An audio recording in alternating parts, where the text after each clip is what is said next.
ਸਤਿ ਸ਼੍ਰੀ ਅਕਾਲ। ਤੁਸੀਂ ਜੁੜੇ ਹੋਏ ਹੋ ਪੰਜਾਬੀ ਰੇਡੀਓ ਯੂਐਸਏ ਦੇ ਨਾਲ ਤੇ ਮੈਂ ਹਾਂ ਪ੍ਰਵੀਨ ਸ਼ਰਮਾ ਲੈ ਕੇ ਹਾਜ਼ਰ ਹਾਂ ਪ੍ਰੋਗਰਾਮ ਅਪਡੇਟ ਅਮਰੀਕਾ ਪ੍ਰੋਗਰਾਮ ਦੇ ਵਿੱਚ ਅਮਰੀਕਾ ਦੇ ਨਾਲ ਵਿਸ਼ਵ ਭਰ ਦੇ ਵਿੱਚ ਵਾਪਰੀਆਂ ਅਹਿਮ ਤੇ ਖਾਸ ਤੇ ਵੱਡੀਆਂ ਘਟਨਾਵਾਂ ਤੇ ਖਬਰਾਂ ਦੇ ਬਾਰੇ ਜਾਣਕਾਰੀਆਂ ਸਾਂਝੀਆਂ ਕਰਨ ਦੇ ਲਈ ਜੁੜ ਚੁੱਕੇ ਨੇ ਹਰਜੋਤ ਸਿੰਘ ਖਾਲਸਾ ਜੀ। ਹਰਜੋਤ ਸਿੰਘ ਜੀ, ਸਤਿ ਸ਼੍ਰੀ ਅਕਾਲ, ਸਵਾਗਤ ਹੈ ਜੀ। ਸਤਿ ਸ਼੍ਰੀ ਅਕਾਲ, ਧੰਨਵਾਦ ਜੀ ਆਇਆਂ ਨੂੰ। ਪੰਜਾਬੀ ਰੇਡੀਓ ਯੂਐਸਏ ਦੇ ਜਿੰਨੇ ਵੀ ਸਰੋਤੇ ਸਾਡੇ ਸਾਰੇ ਹੀ AM ਸਟੇਸ਼ਨਸ, FM ਸਟੇਸ਼ਨਸ, ਘਰਾਂ ਦੇ ਵਿੱਚ ਰੇਡੀਓ ਸੈਟਸ ਦੇ ਰਾਹੀਂ, ਟੈਲੀਫੋਨ ਦੇ ਰਾਹੀਂ, ਫੇਸਬੁੱਕ, YouTube ਤੇ ਲਾਈਵ ਦੇਖ ਰਹੇ ਹੋ, ਸੁਣ ਰਹੇ ਹੋ, ਸਾਰਿਆਂ ਨੂੰ ਜੀ ਆਇਆਂ ਨੂੰ ਤੇ ਬਹੁਤ ਹੀ ਪਿਆਰ ਤੇ ਸਤਿਕਾਰ ਭਰੀ ਸਤਿ ਸ਼੍ਰੀ ਅਕਾਲ। ਸਰੋਤਿਓ, ਅੱਜ ਅਪ੍ਰੈਲ ਦੀ 19 ਤਰੀਕ ਆ, ਦਿਨ ਸ਼ੁੱਕਰਵਾਰ ਆ ਤੇ ਤੁਹਾਡੇ ਲਈ ਸਵੇਰ ਦਾ ਅਪਡੇਟ ਅਮਰੀਕਾ ਪ੍ਰੋਗਰਾਮ ਲੈ ਕੇ ਹਾਜ਼ਰ ਹੋਏ ਆ ਜੀ। ਅਪਡੇਟ ਅਮਰੀਕਾ ਪ੍ਰੋਗਰਾਮ ਨੂੰ ਸਪਾਂਸਰ ਕਰਦੇ ਨੇ ਖਾਲਸਾ ਇੰਸ਼ੋਰੈਂਸ ਏਜੰਸੀ ਵਾਲੇ, ਜਿਨ੍ਹਾਂ ਤੋਂ ਤੁਸੀਂ ਹਰ ਤਰੀਕੇ ਦੀ ਇੰਸ਼ੋਰੈਂਸ ਲੈ ਸਕਦੇ ਹੋ। ਇੰਸ਼ੋਰੈਂਸ ਬਾਰੇ ਪਤਾ ਕਰਨ ਦੇ ਲਈ ਇਹਨਾਂ ਦਾ ਨੰਬਰ ਹੈ 408-272-2500। ਇਹ 1992 ਤੋਂ ਲਗਾਤਾਰ ਇੰਸ਼ੋਰੈਂਸ ਬਿਜ਼ਨਸ ਦੇ ਵਿੱਚ ਸ਼ਾਨਦਾਰ ਸੇਵਾਵਾਂ ਦੇ ਰਹੇ ਨੇ ਤੇ ਅਮਰੀਕਾ ਭਰ ਦੇ ਵਿੱਚ ਇੰਸ਼ੋਰੈਂਸ ਕਰਦੇ ਨੇ। ਅੱਜ ਹੀ ਕਾਲ ਕਰੋ 408-272-2500 ਤੇ। ਟਰਕੀਆਨਾ ਇਮੀਗ੍ਰੇਸ਼ਨ ਲਾ ਫਰਮ ਵਾਲੇ ਜੇ ਟਰਕੀਆਨਾ ਟੋਰਨੀ ਟਰਕੀਆਨਾ ਦੇ ਨਾਲ ਤੁਸੀਂ ਯੂਐਸ ਇਮੀਗ੍ਰੇਸ਼ਨ ਬਾਬਤ ਕੋਈ ਵੀ ਸਲਾਹ ਕਰਨੀ, ਕੋਈ ਵੀ ਸਵਾਲ ਪੁੱਛਣਾ ਤੇ ਇਹਨਾਂ ਦਾ ਨੰਬਰ ਹੈ 415-909-0503। Gurpal Singh Virginia, Manjit Singh Kular, Avtar Singh Manzil, Clovis, Satnam Singh Sunny Purewal, Manjit Singh Dosanjh, Amarjit Singh Dosanjh Yuba City, Lakhvir Singh Samra Texas, Gurmel Singh Bakersfield, Amarjit Singh Stockton, Sarabjit Singh Toor New Jersey, Harnek Singh Pabla Washington Renton, H&M oil ਵਾਲੇ ਓਨਟਾਰੀਓ ਤੋਂ, ਹਰਜੀਤ ਸਿੰਘ ਲੈਥਰੋਪ, ਗੁਰਮੇਲ ਸਿੰਘ, ਬਲਵੀਰ ਕੌਰ ਬਾਸੀ ਐਲਗਰੋਵ, Gurnek Singh Bagri Fresno, Dharam Singh, Raminder Singh Basra Bakersfield, Grewal travel ਵਾਲੇ Yuba City, Rod and Rob ਇਸ਼ੂ ਟਰੱਕ ਟ੍ਰੇਲਰ ਪਾਰਟਸ ਵਾਲੇ ਟਰਲਿਕ ਤੇ ਸਟਾਕਟਨ ਦੇ ਵਿੱਚ, ਜਿਨ੍ਹਾਂ ਦੀਆਂ ਲੋਕੇਸ਼ਨਾਂ ਨੇ ਊੜਾ ਵਾਲੇ ਨਿਰਮਲ ਮਾਨ, ਸ਼ਮਸ਼ੇਰ ਸਿੰਘ ਢਿੱਲੋਂ ਨਿਊਯਾਰਕ ਤੋਂ ਮਾਫ ਕਰਨਾ।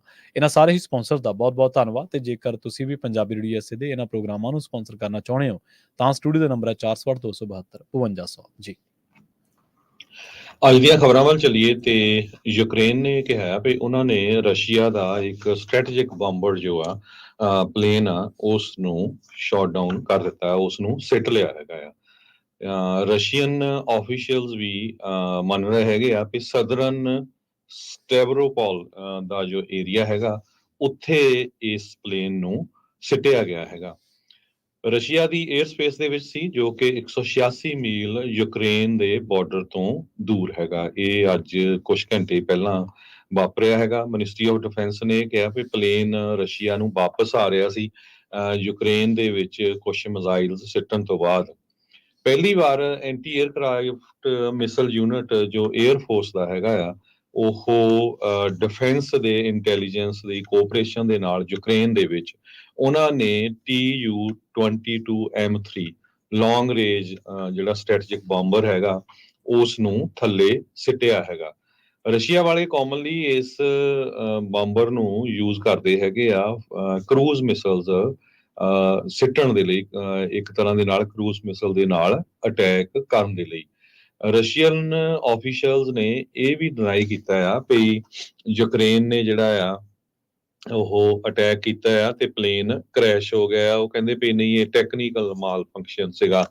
ਰਸ਼ੀਆ ਦੀ armed forces Tu-22M3 aircraft Stavropol region ਜੋ ਹੈਗਾ ਉੱਥੇ ਇਹ ਕ੍ਰੈਸ਼ ਹੋਇਆ। ਪਾਇਲਟ ਨੇ ਆਪਣੇ ਆਪ ਨੂੰ ਇਜੈਕਟ ਕਰ ਲਿਆ ਤੇ ਉਹ ਬਚ ਗਿਆ ਹੈਗਾ। ਜੋ ਰਸ਼ੀਆ ਦੀ ਸਟੇਟ ਰਨ ਤਾਸ ਨਿਊਜ਼ ਏਜੰਸੀ ਹੈਗੀ ਆ, ਉਹਨਾਂ ਨੇ ਇਹ ਰਿਪੋਰਟ ਕੀਤਾ ਹੈਗਾ ਜੀ। ਅਗਲੀ ਖਬਰ ਦੇ ਵੱਲ ਚੱਲੀਏ ਤੇ ਖਬਰ ਇੰਡੋਨੇਸ਼ੀਆ ਤੋਂ ਆ ਰਹੀ ਹੈ ਇਸ ਵੇਲੇ ਦੀ। ਹੁਣੇ ਜਿਹੜੀ ਖਬਰ ਆਈ ਹੈ, ਇੰਡੋਨੇਸ਼ੀਆ ਦੀ ਰਾਜਧਾਨੀ ਜਕਾਰਤਾ ਦੀ ਇਹ ਘਟਨਾ, ਜਿੱਥੇ ਮਾਪੰਗ ਪ੍ਰਪਟਨ ਰਾਇਆ ਸਟਰੀਟ ਆ, ਉੱਥੇ ਇੱਕ ਫਰੇਮ ਸ਼ਾਪ ਹਾਊਸ ਦੇ ਵਿੱਚ ਅੱਗ ਲੱਗ ਗਈ ਹੈ ਤੇ ਇਸ ਕਰਕੇ 7 ਲੋਕਾਂ ਦੀ ਮੌਤ ਹੋਣ ਬਾਰੇ ਪਤਾ ਲੱਗਿਆ। ਇੱਥੋਂ ਦੇ ਜਿਹੜੇ ਪੁਲਿਸ ਕਮਿਸ਼ਨਰ ਨੇ ਡੇਵਿਡ ਕੈਨੀਤੇਰੋ, ਉਹਨਾਂ ਨੇ ਇਹ ਗੱਲ ਦੱਸੀ ਹੈ ਕਿ ਦੂਜੀ ਮੰਜ਼ਲ ਤੇ ਇੱਕ ਗੋਦਾਮ ਦੇ ਵਿੱਚ 5 ਬਾਲਗਾਂ ਤੇ 2 ਬੱਚਿਆਂ ਦੀਆਂ ਲਾਸ਼ਾਂ ਮਿਲੀਆਂ ਨੇ ਤੇ ਇਸੇ ਦੌਰਾਨ ਜ਼ਖਮੀਆਂ ਨੂੰ ਹਸਪਤਾਲ ਦੇ ਵਿੱਚ ਇੰਟੈਂਸਿਵ ਕੇਅਰ ਦੇ ਵਿੱਚ ਰੱਖਿਆ ਗਿਆ। ਦੱਸਿਆ ਜਾਂਦਾ ਕਿ ਲੱਕੜ, ਪੇਂਟ ਅਤੇ ਪੇਂਟ ਥਿਨਰ ਦੀ ਦੁਕਾਨ ਨੂੰ ਅੱਗ ਲੱਗੀ ਸੀ, ਜਿਸ ਇਹ ਅੱਗ ਇੰਨੀ ਕੁ ਫੈਲ ਗਈ ਸੀਗੀ ਕਿ ਇਹਦੇ ਤੇ 40 ਫਾਇਰ ਫਾਈਟਰਸ ਤੇ 110 ਜਿਹੜੇ ਫਾਇਰ ਫਾਈਟਰਾਂ ਨੇ ਇਸ ਅੱਗ ਤੇ ਕਾਬੂ ਪਾਇਆ ਸੀਗਾ ਤੇ ਇਲਾਕੇ ਦੇ ਵਿੱਚ 1 ਕਿਲੋਮੀਟਰ ਤੱਕ ਜਿਹੜਾ ਇਹ ਇਲਾਕਾ ਪੂਰਾ ਉਹ ਖਾਲੀ ਕਰਵਾਉਣਾ ਪਿਆ ਸੀਗਾ। ਫਿਲਹਾਲ ਜਿਹੜੀਆਂ ਤਾਜ਼ਾ ਖਬਰਾਂ ਨੇ ਉਹਨਾਂ ਦੇ ਮੁਤਾਬਕ ਅੱਗ ਤੇ ਕਾਬੂ ਪਾ ਲਿਆ ਗਿਆ ਤੇ ਖਦਸ਼ਾ ਇਹ ਵੀ ਪ੍ਰਗਟਾਇਆ ਜਾ ਰਿਹਾ ਕਿ ਜਿਹੜੀ ਨਾਲ ਲੱਗਦੀ ਇੱਕ ਰਿਹਾਇਸ਼ੀ ਬਿਲਡਿੰਗ ਸੀ, ਉਸ ਦੇ ਵਿੱਚ ਵੀ ਖਾਸੇ ਲੋਕ ਇਸ ਤੋਂ ਪ੍ਰਭਾਵਿਤ ਹੋਏ ਹੋ ਸਕਦੇ ਨੇ। ਜਿਹੜੇ ਇਸ ਅੱਗ ਲੱਗਣ ਦੀ ਘਟਨਾ ਤੋਂ ਬਾਅਦ ਲਾਪਤਾ ਨੇ, ਉਹਨਾਂ ਦੇ ਬਾਰੇ ਇਹ ਮੰਨਿਆ ਜਾ ਰਿਹਾ ਕਿ ਸ਼ਾਇਦ ਉਹ ਅੱਗ ਦੀ ਲਪੇਟ ਦੇ ਵਿੱਚ ਆ ਗਏ ਨੇ ਤੇ ਹੋ ਸਕਦਾ ਉਹਨਾਂ ਦੀ ਕਿਤੇ ਮੌਤ ਨਾ ਹੋ ਗਈ ਹੋਵੇ। ਜੀ ਜੀ, ਅਗਲੀ ਖਬਰ ਵੱਲ ਚੱਲੀਏ। ਮਿਡਲ ਈਸਟ ਦੇ ਵਿੱਚ ਜਿਹੜਾ ਕ੍ਰਾਈਸਿਸ ਆ ਉਹ ਵੱਧਦਾ ਜਾ ਰਿਹਾ ਹੈਗਾ। ਇਜ਼ਰਾਈਲ ਤੇ ਈਰਾਨ ਆਮੋ ਸਾਹਮਣੇ ਹੋ ਗਏ ਆ। ਅੱਜ ਰਾਤੀ, ਪਿਛਲੀ ਰਾਤ, ਇਜ਼ਰਾਈਲ ਵਾਲਿਆਂ ਨੇ ਈਰਾਨ ਦੇ ਉਸ ਏਰੀਏ ਦੇ ਉੱਤੇ ਜਿਹੜੀ ਆ ਡਰੋਨਸ ਦੇ ਨਾਲ ਹਮਲਾ ਕੀਤਾ ਜਿੱਥੇ ਉਹਨਾਂ ਦੇ ਨਿਊਕਲੀਅਰ ਪਲਾਂਟ ਜਾਂ ਨਿਊਕਲੀਅਰ ਇਕਵਿਪਮੈਂਟ ਰੱਖਿਆ ਹੋਇਆ ਹੈਗਾ।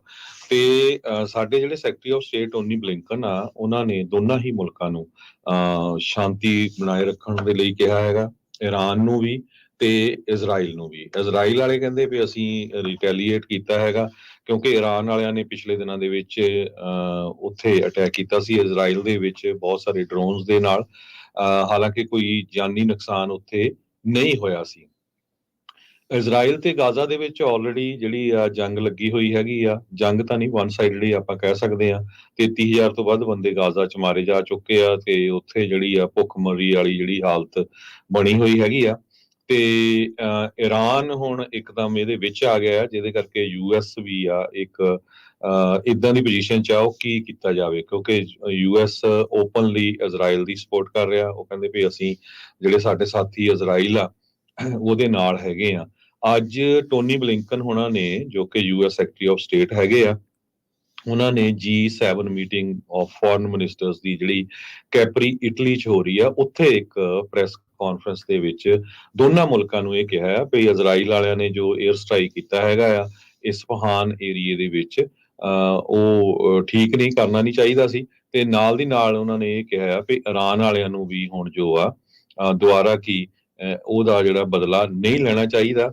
ਤੇ ਇਹ ਵੀ ਉਹਨਾਂ ਨੇ ਇਹ ਕਿਹਾ ਆ ਵੀ ਅਸੀਂ ਇਜ਼ਰਾਈਲ ਦੀ ਸਿਕਿਉਰਿਟੀ ਦੇ ਲਈ ਕਮਿਟਡ ਹੈਗੇ ਆ, ਅਸੀਂ ਇਜ਼ਰਾਈਲ ਦੇ ਨਾਲ ਆ, ਪਰ ਇਹ ਵੀ ਸਾਡਾ ਵਾਅਦਾ ਆ ਵੀ ਅਸੀਂ ਡੀ-ਐਸਕੇਲੇਟਿੰਗ ਦੇ ਲਈ ਵੀ ਕਮਿਟਡ ਆ, ਵੀ ਅਸੀਂ ਨਹੀਂ ਚਾਹੁੰਦੇ ਵੀ ਉਸ ਰੀਜਨ ਦੇ ਵਿੱਚ ਜਿਹੜੀ ਆ ਲੜਾਈ ਝਗੜਾ ਹੋਰ ਜ਼ਿਆਦਾ ਜਿਹੜਾ ਵਧੇ। ਨੇਤਨਯਾਹੂ ਜੋ ਇਜ਼ਰਾਈਲ ਦਾ ਪ੍ਰਾਈਮ ਮਿਨਿਸਟਰ ਆ, ਉਹ ਈਰਾਨ ਨੂੰ ਪਿਛਲੇ 20 ਸਾਲਾਂ ਤੋਂ ਜਿਹੜਾ ਆ ਉਹ ਥ੍ਰੈਟ ਕਰਦਾ ਰਹਿੰਦਾ ਆ। ਪਿਛਲੇ ਦਿਨਾਂ ਦੇ ਵਿੱਚ ਇਜ਼ਰਾਈਲ ਵਾਲਿਆਂ ਨੇ ਸੀਰੀਆ ਦੇ ਵਿੱਚ ਜੋ ਈਰਾਨ ਦੀ ਇੱਕ ਅੰਬੈਸੀ ਸੀ ਉਹਦੇ ਨਾਲ ਦੀ ਬਿਲਡਿੰਗ ਜਿੱਥੇ ਉਹਨਾਂ ਦੇ 2 ਜਨਰਲ ਸੀਗੇ ਟੌਪ ਨੌਚ, ਉੱਥੇ ਬੰਬ ਮਾਰ ਕੇ ਉਹਨਾਂ ਨੂੰ ਤੇ ਹੋਰ 7 ਜਣਿਆਂ ਨੂੰ ਮਾਰ ਦਿੱਤਾ ਸੀ। ਜਿਹਦੇ ਬਦਲੇ ਈਰਾਨ ਵਾਲਿਆਂ ਨੇ ਇਜ਼ਰਾਈਲ ਤੇ ਮਿਜ਼ਾਈਲ ਜਿਹੜੇ ਡਰੋਨਸ ਦੇ ਨਾਲ ਕੁਛ 1-2 ਮਿਜ਼ਾਈਲਸ ਵੀ ਸਿੱਟੀਆਂ ਸੀਗੀਆਂ, ਉਹਦੇ ਨਾਲ ਹਮਲਾ ਕੀਤਾ ਸੀਗਾ। ਯੂਐਸ ਨੇ ਪਾਲਸਤੀਨੀਅਨ ਦੀ ਜਿਹੜੀ ਰਿਕੁਐਸਟ ਦੇ ਉੱਤੇ ਯੂਐਨ ਸਿਕਿਉਰਿਟੀ ਕਾਉਂਸਲ ਦਾ ਇਹ ਜਿਹੜਾ ਇੱਕ ਸੀਗਾ ਮਤਾ, ਉਸ ਨੂੰ ਵੀਟੋ ਕਰ ਦਿੱਤਾ। ਤਾਂ ਇੱਕ ਤਰ੍ਹਾਂ ਨਾਲ ਬਲੌਕ ਕੀਤਾ, ਜਿੱਥੇ ਕਿ ਪੂਰੀ ਦੁਨੀਆ ਚਾਹੁੰਦੀ ਆ ਵੀ ਜਿਹੜੀ ਪਾਲਸਤੀਨੀਅਨ ਏਰੀਆ ਹੈਗਾ ਆ, ਪਾਲਸਤੀਨੀਅਨ ਸਟੇਟ, ਉਸ ਨੂੰ ਰਿਕੋਗਨਾਈਜ਼ ਕੀਤਾ ਜਾਵੇ। ਯੂਐਸ ਕੱਲਾ ਮੁਲਕ ਆ ਜੋ 15 ਸਿਕਿਉਰਿਟੀ ਕਾਉਂਸਲ ਦੇ ਮੈਂਬਰਸ ਆ, ਉਹਨਾਂ ਦੇ ਵਿੱਚੋਂ ਜੋ ਇਸ ਦਾ ਵਿਰੋਧ ਕਰ ਰਿਹਾ ਹੈਗਾ। 12 ਮੁਲਕ ਇਸ ਹੱਕ ਦੇ ਵਿੱਚ ਆ ਵੀ ਜਿਹੜਾ ਪਾਲਸਤੀਨ ਆ ਉਹਨੂੰ ਇੱਕ ਇੰਡੀਪੈਂਡੈਂਟ ਸਟੇਟ ਜਿਹੜੀ ਉਹ ਡਿਕਲੇਅਰ ਹੋਣੀ ਚਾਹੀਦੀ ਹੈਗੀ ਆ। 15 ਦੇ ਵਿੱਚੋਂ 12 ਜਾਣੇ ਹੱਕ 'ਚ ਆਏ ਆ। ਯੂਕੇ ਤੇ ਸਵਿਟਜ਼ਰਲੈਂਡ ਉਹ ਗੈਰ ਹਾਜ਼ਰ ਹੈ ਤੇ ਯੂਐਸ ਨੇ ਜਿਹੜਾ ਆ ਉਹ ਵਿਰੋਧ ਕੀਤਾ ਹੈਗਾ। ਇਰਾਨੀਅਨ ਡਿਪਲੋਮੈਟ ਨਾਸਰ ਕਨਾਨੀ ਨੇ ਇਹ ਕਿਹਾ ਆ ਵੀ ਵਾਸ਼ਿੰਗਟਨ ਇੱਕ ਤਰ੍ਹਾਂ ਦੇ ਨਾਲ ਐਕਸਪੋਜ਼ ਹੋਇਆ ਹੈਗਾ ਯੂਐਸ ਦੀ ਫੋਰਨ ਪਾਲਿਸੀ ਦੇ ਵਿੱਚ, ਤੇ ਇੱਕ ਤਰ੍ਹਾਂ ਨਾਲ ਕਹਿੰਦੇ ਵੀ ਇਹ ਅਲੱਗ, ਕੱਲਾ ਹੀ ਅਮਰੀਕਾ ਜੋ ਆ ਅਲੱਗ ਰਹਿ ਗਿਆ ਹੈਗਾ ਆ। ਤੇ ਉਹਨਾਂ ਨੇ ਕਿਹਾ ਵੀ ਵਾਸ਼ਿੰਗਟਨ ਇਰਰਿਸਪੌਂਸੀਬਲ ਤੇ ਅਨਕੰਸਟਰਕਟਿਵ ਜੋ ਆ ਉਹ ਕੰਮ ਕਰ ਰਿਹਾ ਹੈਗਾ। ਯੂਐਸ ਦੀ ਕਾਂਗਰਸ $95 ਬਿਲੀਅਨ ਇੱਕ ਤਰ੍ਹਾਂ ਦੇ ਨਾਲ ਨੈਸ਼ਨਲ ਸਿਕਿਉਰਿਟੀ ਪੈਕੇਜ ਦੇਣ ਦੇ ਲਈ ਇਜ਼ਰਾਈਲ ਦੇ ਲਈ ਉਸ ਬਿੱਲ ਨੂੰ ਪੁਸ਼ ਕਰ ਰਹੀ ਹੈਗੀ ਆ। ਜੋ ਹਾਊਸ ਸਪੀਕਰ ਹੈਗੇ ਆ ਉਹਨਾਂ ਦਾ ਡੈਮੋਕ੍ਰੇਟਸ ਸਾਥ ਦੇ ਰਹੇ ਆ, ਕਿਉਂਕਿ ਪਿਛਲੇ ਦਿਨਾਂ 'ਚ ਇਹ ਵੀ ਰੌਲਾ ਪੈ ਰਿਹਾ ਸੀ ਵੀ ਹੋ ਸਕਦਾ ਉਹਨਾਂ ਨੂੰ ਆਪਣੀ ਪੋਜੀਸ਼ਨ ਤੋਂ ਠਾਇਆ ਜਾਵੇ, ਕਿਉਂਕਿ ਯੂਕਰੇਨ ਨੂੰ ਸਪੋਰਟ ਨਹੀਂ ਦੇਣਾ ਚਾਹੁੰਦੇ ਹੈਗੇ ਰਿਪਬਲਿਕਨ ਬਹੁਤ ਸਾਰੇ। $95 ਬਿਲੀਅਨ ਦਾ ਪੈਕੇਜ ਇਹ ਯੂਕਰੇਨ ਤੇ ਇਜ਼ਰਾਈਲ ਤੇ ਤਾਈਵਾਨ, ਇਹਨਾਂ ਮੁਲਕਾਂ ਨੂੰ ਜਾਣਾ ਹੈਗਾ ਆ। ਤੇ ਪਬਲਿਕਲੀ G7 ਮੀਟਿੰਗ ਜੋ ਕੈਪਰੀ ਇਟਲੀ ਦੇ ਵਿੱਚ ਚੱਲ ਰਹੀ ਆ, ਉੱਥੇ US secretary of state Tony Blinken ਨੇ ਇਹ ਕਿਹਾ ਹੈਗਾ ਆ ਵੀ ਅਸੀਂ ਕਿਸੇ ਤਰ੍ਹਾਂ ਉਸ ਅਟੈਕ ਦੇ ਵਿੱਚ ਇਨਵੋਲਵ ਨਹੀਂ, ਸਾਡਾ ਮੁਲਕ ਅਮਰੀਕਾ ਜਾਣੀ ਕਿ ਜੋ ਇਜ਼ਰਾਈਲ ਨੇ ਈਰਾਨ ਦੇ ਉੱਤੇ ਕੀਤਾ ਹੈਗਾ ਆ। ਤੇ ਉਹਨਾਂ ਨੇ ਕਿਹਾ ਵੀ ਇੱਕ ਵਾਰੀ ਫੇਰ ਵੀ ਅਸੀਂ ਦੋਨਾਂ ਮੁਲਕਾਂ ਨੂੰ ਕਹਿੰਦੇ ਆ ਵੀ ਇਸ ਲੜਾਈ ਨੂੰ ਅੱਗੇ ਵਧਾਇਆ ਨਾ ਜਾਵੇ। ਇੰਟਰਨੈਸ਼ਨਲ ਐਟੋਮਿਕ એનર્ਜੀ ਏਜੰਸੀ ਜੋ ਆ IAEA, ਉਹਨਾਂ ਨੇ ਇਹ ਕਿਹਾ ਵੀ ਈਰਾਨ ਦਾ ਜਿਹੜਾ ਨਿਊਕਲੀਅਰ ਸਾਈਟਸ ਹੈਗਾ ਆ ਉਹ ਕਿਸੇ ਤਰ੍ਹਾਂ ਦਾ ਉੱਥੇ ਡੈਮੇਜ ਨਹੀਂ ਹੋਇਆ। ਇਹ ਉਹਨਾਂ ਨੇ ਅੱਜ ਐਕਸ, ਜੋ ਕਿ ਪਹਿਲਾਂ ਟਵਿੱਟਰ ਹੁੰਦਾ ਸੀ, ਉਹਦੇ ਉੱਤੇ ਰਿਪੋਰਟ ਕੀਤਾ ਹੈਗਾ ਆ। ਫਰਾਂਸ ਦੀ ਪੁਲਿਸ ਨੇ ਇੱਕ ਬੰਦੇ ਨੂੰ ਅਰੈਸਟ ਕੀਤਾ ਆ, ਜੋ ਇਹ ਕਹਿ ਰਿਹਾ ਸੀ ਵੀ ਮੈਂ ਈਰਾਨ ਦਾ ਜੋ ਕੌਂਸੂਲੇਟ ਆਫਿਸ ਆ ਪੈਰਿਸ ਦੇ ਬਾਹਰ, ਉਸ ਨੂੰ ਆਪਣੇ ਨਾਲ ਬੰਬ ਬੰਨ ਕੇ ਉਡਾਣ ਜਾ ਰਿਹਾ ਹੈਗਾ ਆ। 4 ਇਜ਼ਰਾਈਲੀ ਐਕਸਟ੍ਰੀਮਿਸਟ ਸੈਟਲਰਸ ਜੋ ਹੈਗੇ ਆ ਵੈਸਟ ਬੈਂਕ ਦੇ ਵਿੱਚ ਤੇ ਈਸਟ ਯਰੂਸ਼ਲਮ ਦੇ ਵਿੱਚ, ਉਹਨਾਂ ਨੇ ਹਿਊਮਨ ਰਾਈਟਸ ਦੀਆਂ ਵਾਇਲੇਸ਼ਨਸ ਕੀਤੀਆਂ ਹੈਗੀਆਂ ਪੈਲਸਤੀਨੀਅਨਸ ਦੇ ਅਗੇਂਸਟ। ਇਹ ਯੂਰਪੀਅਨ ਯੂਨੀਅਨ ਜੋ ਆ ਉਹ ਰਿਪੋਰਟ ਕਰ ਰਹੀ ਹੈਗੀ ਆ। ਤੇ US ਨੇ ਵੀ ਇਹ ਕਿਹਾ ਵੀ ਜਿਹੜੇ ਸੈਟਲਰ ਰਿਲੇਟਡ ਸੈਂਕਸ਼ਨਸ ਹੈਗੀਆਂ ਆ, ਉਹਨਾਂ ਨੂੰ ਅਸੀਂ 2 ਜਿਹੜੀਆਂ ਉੱਥੇ ਦੀਆਂ ਆਰਗੇਨਾਈਜੇਸ਼ਨਸ ਆ ਉਹਨਾਂ ਦੇ ਉੱਤੇ ਸੈਂਕਸ਼ਨਸ ਲਾਉਣ ਜਾ ਰਹੇ ਆ, ਕਿਉਂਕਿ ਉਹ ਲਗਾਤਾਰ ਜਿਹੜੇ ਆਪਣਾ ਏਰੀਆ ਆ ਪੈਲਸਤੀਨੀਆਂ ਦਾ ਖਿੱਚ ਕੇ ਉਹਦੇ ਵਿੱਚ ਵਧਾ ਰਹੇ ਹੈਗੇ ਆ। ਟਰਕਿਸ਼ ਫੋਰਨ ਮਿਨਿਸਟਰ ਹਕਾਨ ਫੀਦਨ, ਉਹਨਾਂ ਨੇ ਜੋ ਕਿ ਈਰਾਨ ਦੇ ਕਾਊਂਟਰ ਪਾਰਟਸ ਹੈਗੇ ਆ, ਉਹਨਾਂ ਨੇ ਈਰਾਨ ਦੇ ਫੋਰਨ ਮਿਨਿਸਟਰ ਹੁਸੈਨ ਅਮੀਰਾ ਬੋਦੋਲੀਆਨ ਉਹਦੇ ਨਾਲ ਜਿਹੜੀ ਆ ਗੱਲਬਾਤ ਕੀਤੀ ਹੈਗੀ ਆ। ਜਰਮਨ 에ਅਰਲਾਈਨ ਗਰੁੱਪ ਦਾ ਜੋ ਲੁਫਤਾਂਜ਼ਾ 에ਅਰਲਾਈਨ ਹੈਗਾ, ਉਹਨਾਂ ਨੇ ਇਜ਼ਰਾਈਲ ਤੇ ਇਰਾਕ ਨੂੰ ਜਿੰਨੀਆਂ ਵੀ ਫਲਾਈਟਸ ਜਾਂਦੀਆਂ ਆ ਉਹ ਸ਼ਨੀਚਰਵਾਰ ਤੱਕ ਬੰਦ ਕਰ ਦਿੱਤੀਆਂ ਹੈਗੀਆਂ। ਪੋਲਿਸ਼ ਨੈਸ਼ਨਲ 에ਅਰਲਾਈਨ LOT, ਉਹਨਾਂ ਨੇ ਵੀ ਆਪਣੀਆਂ ਜਿਹੜੀਆਂ ਫਲਾਈਟਸ ਆ ਟੈਲ ਅਵੀਵ ਤੇ ਬੇਰੂਟ ਨੂੰ ਜਾਂਦੀਆਂ ਜਿਹੜੀਆਂ ਉਹ ਬੰਦ ਕਰ ਦਿੱਤੀਆਂ ਹੈਗੀਆਂ। ਜੀ, ਅਗਲੀ ਖਬਰ ਦੇ ਵੱਲ ਵਧੀਏ ਤੇ ਗੱਲ ਕਰੀਏ। ਇਸ ਟਾਈਮ ਇੰਗਲੈਂਡ ਤੋਂ ਆ ਰਹੀ ਹੈ ਇੱਕ ਖਬਰ, ਉਹਦੇ ਬਾਰੇ। ਇੰਗਲੈਂਡ ਦੀ ਇੱਕ ਯੂਨੀਵਰਸਿਟੀ ਦੇ ਵਿੱਚ ਪੜ੍ਹ ਰਹੇ ਭਾਰਤ ਦੇ 2 ਵਿਦਿਆਰਥੀਆਂ ਦੀ ਸਕਾਟਲੈਂਡ ਦੇ ਵਿੱਚ ਡੁੱਬਣ ਕਰਕੇ ਮੌਤ ਹੋ ਗਈ ਹੈ ਤੇ ਇਹਨਾਂ ਦੀ ਮੌਤ ਇੱਕ ਝਰਨੇ ਦੇ ਵਿੱਚ ਡੁੱਬਣ ਕਰਕੇ ਹੋਈ ਹੈ। ਸਕਾਟਲੈਂਡ ਪੁਲਿਸ ਨੇ ਦੱਸਿਆ ਕਿ ਆਂਧਰਾ ਪ੍ਰਦੇਸ਼ ਦੇ ਰਹਿਣ ਵਾਲੇ ਇਹਨਾਂ ਵਿਦਿਆਰਥੀਆਂ ਦੇ ਹਾਲੇ ਨਾਮ ਜਿਹੜੇ ਨਸ਼ਰ ਨਹੀਂ ਕੀਤੇ ਗਏ, ਪਰ ਇਹਨਾਂ ਨੇ ਇੱਦਾਂ ਜ਼ਰੂਰ ਦੱਸਿਆ ਕਿ ਪਰਥਸ਼ਾਇਰ ਦੇ ਬਲੇਅਰ ਆਫ ਐਥੋਲ ਦੇ ਨੇੜੇ ਲਿਨ ਆਫ ਟਮੇਲ ਇਲਾਕਾ ਜਿੱਥੇ ਇਹ ਘਟਨਾ ਵਾਪਰੀ ਹੈ, ਉਹ ਸੈਰ ਕਰ ਰਹੇ ਸੀ। ਉਹਨਾਂ ਦੋਸਤਾਂ ਦੇ ਇੱਕ ਗਰੁੱਪ ਦੇ ਵਿੱਚੋਂ 2 ਜਾਣੇ ਪਾਣੀ ਦੇ ਵਿੱਚ ਡਿੱਗ ਗਏ ਅਤੇ ਉਹ ਬੜੀ ਮੁਸ਼ਕਿਲ ਤੋਂ ਬਾਅਦ ਵੀ ਇਸ ਪਾਣੀ ਦੇ ਵਿੱਚੋਂ ਨਾ ਨਿਕਲ ਸਕੇ। ਉਸ ਤੋਂ ਬਾਅਦ ਐਮਰਜੈਂਸੀ ਸੇਵਾਵਾਂ ਨੂੰ ਜਿਹੜੀ ਜਾਣਕਾਰੀ ਦਿੱਤੀ ਗਈ ਸੀ, ਜਿਸ ਤੋਂ ਮਗਰੋਂ Scottish fire and rescue service ਨੇ ਬਚਾਅ ਯਤਨਾਂ ਦੇ ਲਈ ਸਹਾਇਤਾ ਦੇ ਲਈ ਕਿਸ਼ਤੀ ਟੀਮਾਂ ਤੇ ਜਹਾਜ਼ ਭੇਜੇ, ਪਰ ਫਿਰ ਵੀ ਇਹਨਾਂ ਨੂੰ ਬਚਾਇਆ ਨਹੀਂ ਜਾ ਸਕਿਆ। ਜਿਹੜੀ ਖਬਰਾਂ ਦੇ ਵਿੱਚ ਹੋਰ ਜਾਣਕਾਰੀ ਮਿਲੀ ਹੈ, ਸਕਾਟਲੈਂਡ ਪੁਲਿਸ ਦੇ ਬੁਲਾਰੇ ਨੇ ਦੱਸਿਆ ਕਿ ਸ਼ਾਮ ਨੂੰ ਤਕਰੀਬਨ 7 ਵਜੇ ਬਲੇਅਰ ਐਥੋਲ ਦੇ ਨੇੜੇ ਲਿਨ ਆਫ ਟਮੇਲ ਦੇ ਵਿੱਚ ਇੱਕ ਝਰਨਾ, ਉਹਦੇ ਵਿੱਚ 22 ਤੇ 26 ਸਾਲ ਦੇ ਉਮਰ ਦੇ 2 ਨੌਜਵਾਨਾਂ ਦੀ ਡਿੱਗਣ ਦੇ ਬਾਰੇ ਰਿਪੋਰਟ ਮਿਲੀ ਸੀ। ਉਸ ਤੋਂ ਬਾਅਦ ਜਦੋਂ ਐਮਰਜੈਂਸੀ ਸੇਵਾਵਾਂ ਉੱਥੇ ਪਹੁੰਚੀਆਂ ਤਾਂ 2 ਨੌਜਵਾਨਾਂ ਦੀਆਂ ਲਾਸ਼ਾਂ ਪਾਣੀ ਦੇ ਵਿੱਚੋਂ ਬਰਾਮਦ ਕੀਤੀਆਂ ਗਈਆਂ। ਐਡਨਬਰਗ ਦੇ ਵਿੱਚ ਭਾਰਤੀ ਕੌਂਸਲੇਟ ਜਨਰਲ ਜਿਹੜਾ ਉਹਨਾਂ ਦੇ ਪਰਿਵਾਰਾਂ ਦੇ ਨਾਲ ਸੰਪਰਕ ਦੇ ਵਿੱਚ ਹੈ ਤੇ ਕੌਂਸਲਰ ਅਧਿਕਾਰੀ ਨੇ ਇਹ ਵੀ ਦੱਸਿਆ ਕਿ UK ਸਥਿਤ ਰਿਸ਼ਤੇਦਾਰ ਦੇ ਨਾਲ ਮੁਲਾਕਾਤ ਵੀ ਕੀਤੀ ਗਈ ਹੈ ਤੇ ਡੁੰਡੀ ਯੂਨੀਵਰਸਿਟੀ ਜਿੱਥੇ ਪੜ੍ਹਦੇ ਸਨ ਉੱਥੇ ਉਹਨਾਂ ਨੇ ਵੀ ਹਰ ਮਦਦ ਦਾ ਭਰੋਸਾ ਦਿੱਤਾ। ਹੁਣ ਇਹਨਾਂ ਦੇ ਜਿਹੜੇ ਪੋਸਟਮਾਰਟਮ ਹੋਣੇ ਆ ਉਹ 19 ਅਪ੍ਰੈਲ ਨੂੰ ਹੋਣ ਦੀ ਉਮੀਦ ਹੈ। ਹਾਲੇ ਤੱਕ ਇਹ ਨਹੀਂ ਪਤਾ ਲੱਗਿਆ ਕਿ ਇਹ ਉੱਥੇ ਜਦੋਂ ਸੈਰ ਦੇ ਦੌਰਾਨ ਇਹਨਾਂ ਨੇ ਕਿਸੇ ਨੇ ਧੱਕਾ ਦਿੱਤਾ ਜਾਂ ਇਹ ਆਪਸੀ ਮਸਤੀ ਦੇ ਵਿੱਚ ਹੀ ਇਸ ਪਾਣੀ ਦੇ ਵਿੱਚ ਡਿੱਗ ਗਏ, ਪਰ ਡੁੱਬਣ ਕਰਕੇ ਇਹਨਾਂ 2 ਭਾਰਤੀ ਵਿਦਿਆਰਥੀਆਂ ਦੀ ਮੌਤ ਜ਼ਰੂਰ ਹੋਣ ਬਾਰੇ ਪਤਾ ਲੱਗਿਆ। ਅਗਲੀ ਖਬਰ ਵੱਲ ਚੱਲੀਏ। ਈਰਾਨ ਤੇ ਇਜ਼ਰਾਈਲ ਦੇ ਵਿੱਚ ਜੋ ਤਲਖੀ ਵਧੀ ਹੈਗੀ ਆ, ਦੋਨਾਂ ਮੁਲਕਾਂ ਵੱਲੋਂ ਇੱਕ ਦੂਜੇ ਦੇ ਉੱਤੇ ਅਟੈਕ ਕੀਤੇ ਗਏ ਆ, ਉਸ ਨੂੰ ਦੇਖਦੇ ਹੋਏ ਜੋ ਤੇਲ ਦੀਆਂ ਤੇ ਸੋਨੇ ਦੀਆਂ ਕੀਮਤਾਂ ਆ ਉਹ ਅਸਮਾਨ ਨੂੰ ਛੂਹ ਰਹੀਆਂ ਹੈਗੀਆਂ ਆ। ਜਿਹੜਾ ਕਰੂਡ ਆਇਲ ਆ ਉਹ $90 ਬੈਰਲ ਦੇ ਉੱਤੇ ਚਲਾ ਗਿਆ ਆ ਤੇ ਜਿਹੜਾ ਸੋਨਾ ਹੈਗਾ ਆ ਉਹ $2400 ਪਰ ਔਂਸ ਦੇ ਕਰੀਬ ਚਲਾ ਗਿਆ ਆ। ਇਹ ਜਿਹੜੀ ਕਨਫਲਿਕਟ ਆ ਮਿਡਲ ਈਸਟ ਦੇ ਵਿੱਚ, ਇਹ ਤੇਲ ਦੀਆਂ ਜਿਹੜੀਆਂ ਸਪਲਾਈਜ਼ ਹੈਗੀਆਂ ਉਹਨੂੰ ਬਹੁਤ ਜ਼ਿਆਦਾ ਅਸਰ ਕਰੂਗਾ। ਇਨਵੈਸਟਰਸ ਇਸ ਨੂੰ ਬੜੀ ਕਲੋਜ਼ਲੀ ਵਾਚ ਕਰ ਰਹੇ ਹੈਗੇ ਆ ਕਿ ਆਉਣ ਵਾਲੇ ਦਿਨਾਂ 'ਚ ਕੀ ਵਾਪਰੂਗਾ। ਤੇਲ ਦੀਆਂ ਕੀਮਤਾਂ 3.5% ਜੰਪ ਹੋਈਆਂ, ਪਰ ਆਪਾਂ ਇਹ ਕਰੂਡ ਆਇਲ ਦੀ ਮੈਂ ਗੱਲ ਕਰਦਾ, ਓਵਰਆਲ ਕੈਲੀਫੋਰਨੀਆ ਦੇ ਵੇ ਏਰੀਏ ਦੇ ਵਿੱਚ ਅੱਜ ਗੈਸ ਦੀਆਂ ਪ੍ਰਾਈਸਿਸ ਅਨਲੀਡਡ ਦੀਆਂ $6 ਦੇ ਕਰੀਬ ਪਹੁੰਚ ਚੁੱਕੀ ਹੈਗੀ ਆ। ਤੇ ਇਹ ਜੋ ਚੀਜ਼ ਆ ਇਹਦੇ ਨਾਲ ਇੱਕ ਤਾਂ ਹੁਣ ਸਮਰ ਆ ਰਹੀ ਆ ਤੇ ਲੋਕ ਵਿਜ਼ਿਟ ਵੀ ਬਹੁਤ ਕਰਦੇ ਆ, ਘੁੰਮਦੇ ਫਿਰਦੇ ਹੈਗੇ ਆ ਤੇ ਉਸ ਨੂੰ ਬਹੁਤ ਅਸਰ ਕਰੂਗੀ। ਇੱਕ ਪਾਸੇ ਤਾਂ ਅਮਰੀਕਾ ਵਾਲੇ ਵੀ ਯੂਕੇ ਵਾਲੇ ਵੀ ਫਾਈਟ ਕਰ ਰਹੇ ਹੈਗੇ ਆ ਵੀ ਜੋ ਇਨਫਲੇਸ਼ਨ ਆ ਉਸ ਨੂੰ 2% ਤੇ ਲੈ ਕੇ ਆਉਣਾ ਆ, ਹਾਲਾਂਕਿ 3.5% ਦੇ ਉੱਤੇ ਹੈਗੀ, ਪਰ ਲੱਗਦਾ ਨਹੀਂ ਵੀ ਜੋ ਇਹ ਸਿਚੁਏਸ਼ਨ ਬਣ ਰਹੀ ਆ ਇਹਦੇ ਨਾਲ ਇਨਫਲੇਸ਼ਨ ਹੋਰ ਵਧੂਗੀ। ਜਿਹੜਾ ਤੇਲ ਆ ਉਹ $125 ਪਰ ਬੈਰਲ ਨੂੰ ਹਿੱਟ ਕਰ ਸਕਦਾ ਹੈਗਾ ਆਉਣ ਵਾਲੇ ਦਿਨਾਂ ਦੇ ਵਿੱਚ, ਜੋ ਟੈਨਸ਼ਨ ਮਿਡਲ ਈਸਟ ਦੇ ਵਿੱਚ ਵਧੀ ਹੋਈ ਹੈਗੀ ਆ।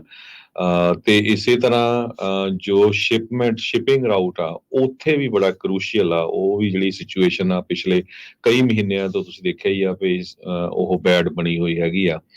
ਬਹੁਤ ਸਾਰੇ ਜਿਹੜੇ ਤੇਲ ਦੇ ਪ੍ਰੋਡਿਊਸਰਸ ਹੈਗੇ ਆ, cartel, OPEC, Saudi Arabia, Iran, UAE, Kuwait, Iraq, ਜੋ ਸਾਰੇ ਇੱਥੇ ਭੇਜਦੇ ਹੈਗੇ ਆ, ਉਹ ਵੀ ਹਜੇ ਜਿਹੜੇ ਚੁੱਪ ਹੈਗੇ ਆ। ਈਰਾਨ 7ਵਾਂ ਵੱਡਾ ਤੇਲ ਦਾ ਪ੍ਰੋਡਿਊਸਰ ਆ ਦੁਨੀਆ ਦੇ ਵਿੱਚ ਯੂਐਸ ਐਨਰਜੀ ਇਨਫੋਰਮੇਸ਼ਨ ਐਡਮਿਨਿਸਟ੍ਰੇਸ਼ਨ ਦੇ ਮੁਤਾਬਕ, ਤੇ 3rd ਲਾਰਜੈਸਟ ਮੈਂਬਰ ਹੈਗਾ ਓਪੈਕ ਦਾ। ਸੋ ਇਹ ਇੱਕਦਮ ਜਿਹੜੀਆਂ ਤੇਲ ਦੀਆਂ ਕੀਮਤਾਂ ਵੱਧ ਜਾਣ ਨਾਲ ਕਹਿੰਦੇ ਵੀ ਇਹ ਕਾਫੀ ਜ਼ਿਆਦਾ ਅਸਰ ਇਹਦਾ ਇਨਫਲੇਸ਼ਨ ਦੇ ਉੱਤੇ ਪਊਗਾ। ਆਲਰੇਡੀ ਜਿਹੜੇ ਲੋਕ ਆ ਉਹ ਬਹੁਤ ਔਖੇ ਆ ਕੀਮਤਾਂ ਨੂੰ ਲੈ ਕੇ, ਹਰ ਚੀਜ਼ ਨੂੰ, ਜਦੋਂ ਤੇਲ ਦੀਆਂ ਕੀਮਤਾਂ ਵੱਧਦੀਆਂ ਫਿਰ ਖਾਣੇ ਦੀਆਂ ਵੀ, ਸਾਰਾ ਕੁਝ ਜੋ ਆ ਉਹ ਵੱਧਦਾ ਹੈਗਾ। ਤੇ ਏਸ਼ੀਆ, ਜਾਪਾਨ ਦੇ ਵਿੱਚ ਜਿਹੜਾ ਉਹਨਾਂ ਦਾ ਸਟਾਕ ਮਾਰਕੀਟ ਆ ਉਹ ਡਿੱਗਿਆ ਹੈਗਾ 2.7% ਦੇ ਕਰੀਬ। ਜੀ, ਮੈਰੀਲੈਂਡ ਦੇ ਵਿੱਚ ਪੁਲਿਸ ਨੇ ਇੱਕ ਅਜਿਹੇ ਟੀਨੇਜਰ ਨੂੰ ਗ੍ਰਿਫਤਾਰ ਕਰਨ ਦਾ ਦਾਅਵਾ ਕੀਤਾ ਹੈ ਜਿਹੜਾ ਸਕੂਲ ਦੇ ਵਿੱਚ ਮਾਸ ਸ਼ੂਟਿੰਗ ਦੀ ਇੱਕ ਘਟਨਾ ਨੂੰ ਅੰਜਾਮ ਦੇਣ ਬਾਰੇ ਪਲੈਨਿੰਗ ਕਰ ਰਿਹਾ ਸੀਗਾ। ਉਹ ਇੱਥੇ ਦੋਸ਼ ਲਾਏ ਗਏ ਨੇ ਕਿ ਉਹ ਫੇਮਸ ਹੋਣ ਦੇ ਲਈ ਇਹ ਸਭ ਕੁਝ ਕਰਨ ਦੀ ਪਲੈਨਿੰਗ ਕਰ ਰਿਹਾ ਸੀਗਾ। ਉਹਨੇ ਇੱਕ ਡਾਕੂਮੈਂਟ ਜਿਹੜਾ ਉਹ ਸ਼ੇਅਰ ਕੀਤਾ ਕਿਸ ਦੇ ਨਾਲ, ਤੇ ਉਸ ਤੋਂ ਬਾਅਦ ਇਨਵੈਸਟੀਗੇਸ਼ਨ ਕੀਤੀ ਗਈ FBI ਵੱਲੋਂ, ਤੇ ਮੌਂਟਗੋਮਰੀ ਕਾਉਂਟੀ ਦੇ ਵਿੱਚ ਜਿਹੜੀ ਇਹ ਇਨਵੈਸਟੀਗੇਸ਼ਨ ਹੋਈ ਸੀਗੀ। ਉਸ ਤੋਂ ਬਾਅਦ ਇਲੈਕਸ ਯੇ 18 ਸਾਲ ਦਾ ਇਹ ਦੱਸਿਆ ਗਿਆ ਨੌਜਵਾਨ, ਤੇ ਇਹਨੂੰ ਅਰੈਸਟ ਕਰ ਲਿਆ ਗਿਆ। ਇਹ ਪਲਾਨ ਕਰ ਰਿਹਾ ਸੀਗਾ ਕਿ ਇੱਕ ਸਕੂਲ ਦੇ ਉੱਤੇ ਮੈਂ ਕਿਵੇਂ ਮਾਸ ਸ਼ੂਟਿੰਗ ਦੀ ਵਾਰਦਾਤ ਨੂੰ ਅੰਜਾਮ ਦੇਣਾ, ਤੇ ਉਸ ਤੋਂ ਬਾਅਦ ਮੈਂ ਕਿਵੇਂ ਫੇਮਸ ਹੋਊਂਗਾ। ਤੇ ਇਹਨੇ ਸਾਰੀ ਜਿੰਨੀ ਵੀ ਸਟ੍ਰੈਟਜੀ ਸੀਗੀ ਉਹ ਆਪਣੇ ਨਾਲ ਦੇ ਨਾਲ ਇੱਕ ਡਾਕੂਮੈਂਟ ਦੇ ਵਿੱਚ ਸਾਂਝੀ ਕੀਤੀ। ਉਸ ਤੋਂ ਬਾਅਦ ਪੁਲਿਸ ਨੇ ਜਿਹੜੇ ਇਹਨੂੰ FBI ਨੇ ਇਨਵੈਸਟੀਗੇਸ਼ਨ ਤੋਂ ਬਾਅਦ ਇਹਨੂੰ ਅਰੈਸਟ ਕਰ ਲਿਆ। ਤੇ ਇਹ ਜਿਹੜਾ ਵਿਟਨੈਸ ਹੈ ਜਾਂ ਜਿਨ੍ਹਾਂ ਨੇ ਵੀ ਜਦੋਂ ਇਹ ਜਾਂਚ ਚੱਲ ਰਹੀ ਸੀਗੀ ਤਾਂ ਉਦੋਂ ਦੱਸਿਆ ਗਿਆ ਕਿ ਇਹ ਬੰਦਾ ਇਹਦੇ ਵਿੱਚ ਬਹੁਤ ਜਲਦੀ, ਬਹੁਤ ਤੇਜ਼ੀ ਦੇ ਨਾਲ ਦੁਨੀਆ ਭਰ ਦੇ ਵਿੱਚ ਆਪਣਾ ਨਾਮ ਕਮਾਉਣ ਦੀ ਕਾਹਲ ਸੀਗੀ।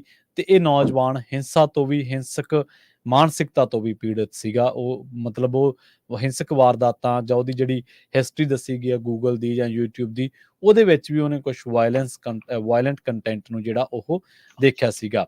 ਹੁਣ ਦੱਸਦੇ ਆ ਕਿ ਇਹ ਜਿਹੜੀ ਸ਼ੂਟਿੰਗ ਦੀ ਵਾਰਦਾਤ ਸੀ ਇਹ ਟਲ ਗਈ ਹੈ ਇਹ ਟੀਨ ਦੇ ਅਰੈਸਟ ਹੋਣ ਤੋਂ ਬਾਅਦ, ਤੇ ਇਸ ਬਾਰੇ ਹੋਰ ਵੀ ਜਿਹੜੇ ਪਹਿਲੂ ਨੇ ਉਹ ਜਾਂਚ ਕੀਤੇ ਜਾ ਰਹੇ ਨੇ। ਅਕਸਰ ਹੀ ਆਪਾਂ ਬਹੁਤ ਸਾਰੀਆਂ ਜਿਹੜੀਆਂ ਜਾਣਕਾਰੀਆਂ ਜਾਂ ਖਬਰਾਂ ਸਾਂਝੀਆਂ ਕਰਦੇ ਹਾਂ ਜਿਨ੍ਹਾਂ ਦੇ ਵਿੱਚ ਕਈ ਜਿਹੜੇ ਵਾਰਦਾਤਾਂ ਨੂੰ ਅੰਜਾਮ ਦੇਣ ਵਾਲੇ ਲੋਕ ਹੁੰਦੇ ਨੇ ਉਹ ਕਿਵੇਂ ਫੜੇ ਜਾਂਦੇ ਨੇ।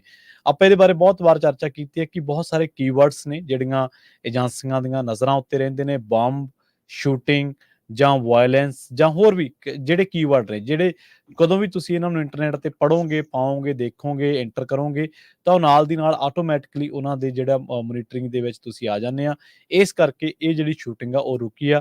ਆਪਾਂ ਪਿੱਛੇ ਜੇ ਇਹ ਵੀ ਦੀ ਗੱਲ ਦੇਖੀ ਹੈ ਕਿ US ਦੇ ਵਿੱਚ ਜਿਹੜੀਆਂ ਮਾਸ ਸ਼ੂਟਿੰਗ ਹੈ ਇਹਨਾਂ ਨੂੰ ਲੈ ਕੇ ਸਿਆਸੀ ਤੌਰ ਤੇ ਵੀ ਤੇ ਸਮਾਜਿਕ ਤੌਰ ਤੇ ਵੀ ਬਹੁਤ ਵੱਡੀ ਵਾਰ, ਖਾਸ ਕਰਕੇ ਸਕੂਲਾਂ ਦੀ ਹਾਲਤ ਨੂੰ ਲੈ ਕੇ ਜਿਹੜੀਆਂ ਸਕੂਲਾਂ ਦੇ ਵਿੱਚ ਵਾਪਰੀਆਂ, ਬਹੁਤ ਵੱਡੀ ਪੱਧਰ ਤੇ ਵਿਰੋਧ ਵੀ ਹੁੰਦਾ ਰਿਹਾ। ਜੀ ਜੀ, ਅਗਲੀ ਖਬਰ ਵੱਲ ਚਲੀਏ। FBI ਦੇ ਡਾਇਰੈਕਟਰ ਕ੍ਰਿਸਟੋਫਰ ਰੇ ਨੇ ਅੱਜ ਰਿਪੋਰਟ ਕੀਤਾ ਆ ਵੀ ਚਾਈਨਾ ਵਾਲੇ ਕਿਸੇ ਵੀ ਟਾਈਮ, ਜਿਹੜੇ ਚਾਈਨਾ ਦੇ ਹੈਕਰਸ ਹੈਗੇ ਆ, ਉਹ US ਦੇ ਬਹੁਤ ਸਾਰੇ ਜਿਹੜੇ ਕ੍ਰਿਟੀਕਲ ਇਨਫਰਾਸਟ੍ਰਕਚਰਸ ਹੈਗੇ ਆ, ਡੈਮ ਹੋਏ, ਬ੍ਰਿਜ ਹੋਏ, ਸੋ ਉਹਨਾਂ ਨੂੰ ਜਾਂ ਹੋਰ ਕੋਈ ਫੈਸਿਲਿਟੀਜ਼ ਹੈਗੀਆਂ ਆ ਟੈਲੀਕਮਿਊਨੀਕੇਸ਼ਨ ਦੀਆਂ, ਉਹਨਾਂ ਨੂੰ ਹਿੱਟ ਕਰ ਸਕਦੇ ਹੈਗੇ ਆ।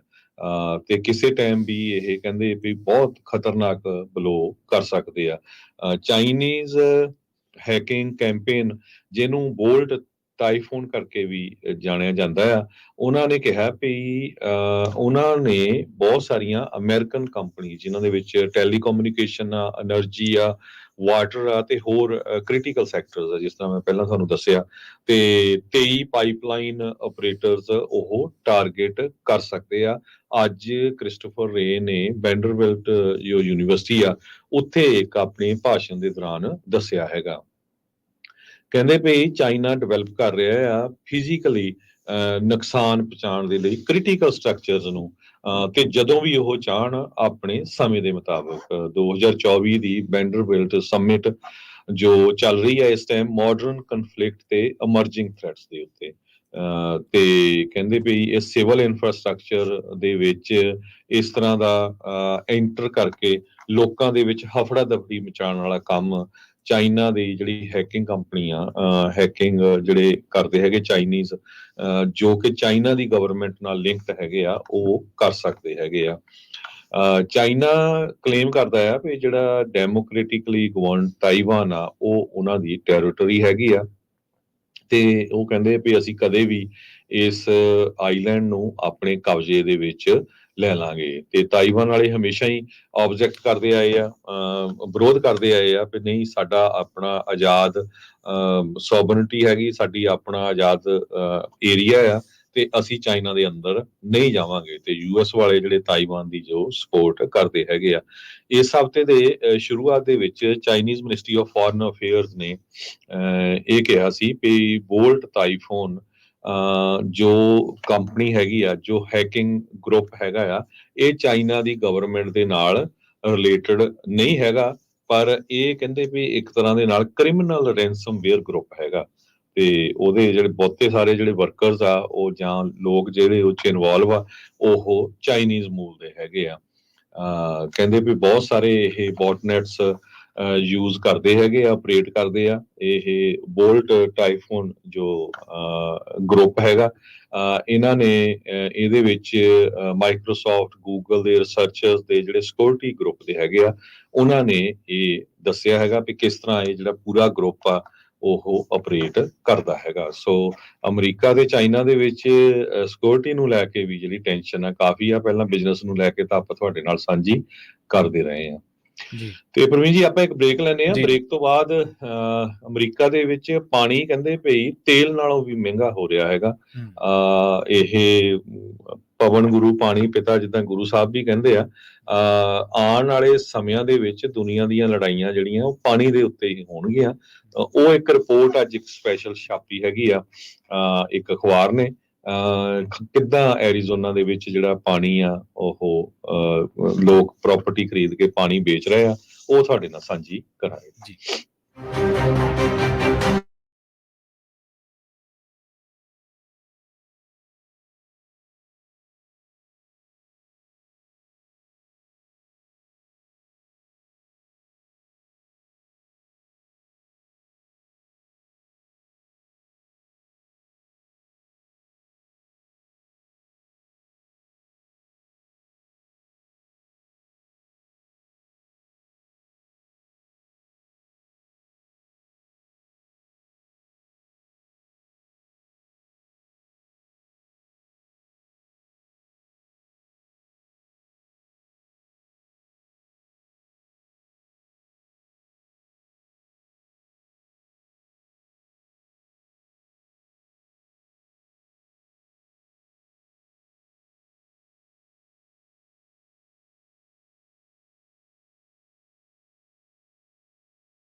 ਬ੍ਰੇਕ